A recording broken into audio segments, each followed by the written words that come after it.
Part 3: The City of Wolves. Section 1: The Republic is Born. While Alexander's empire was crumbling in the east, a new power was rising in the west. Located on the fertile banks of the Tibet River, protected by the Alps to the north, sat the city of Rome. Originally, Rome was ruled by Etruscan kings, but the Romans hated kings. In 509 BC, they overthrew them and established something new: a republic. In a republic, citizens voted for their leaders. But don't mistake this for freedom for everyone.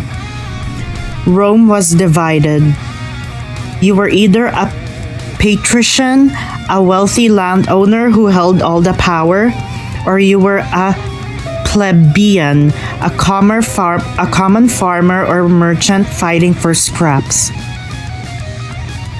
Section 2: The Iron System. The Roman system was built on checks and balances.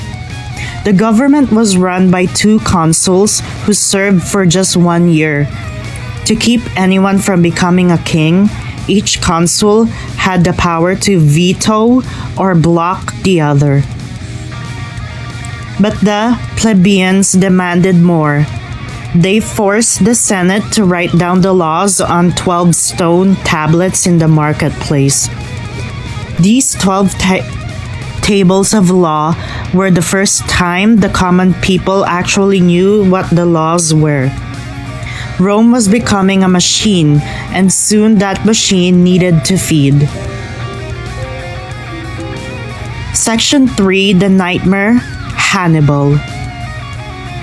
Rome's expansion put it on collision course with Carthage, a rival superpower in North Africa. This sparked the Punic Wars. And in 218 BC, Rome faced its greatest nightmare.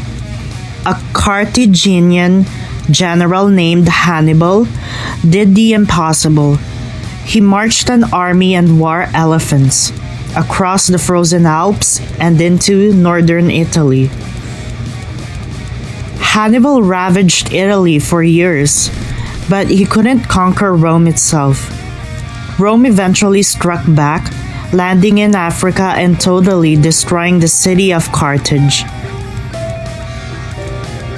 Section 4: The Fall of the Republic. Winning the world actually destroyed the Republic.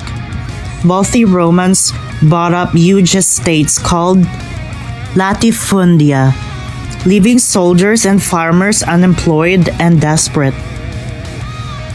Enter Julius Caesar, a brilliant general.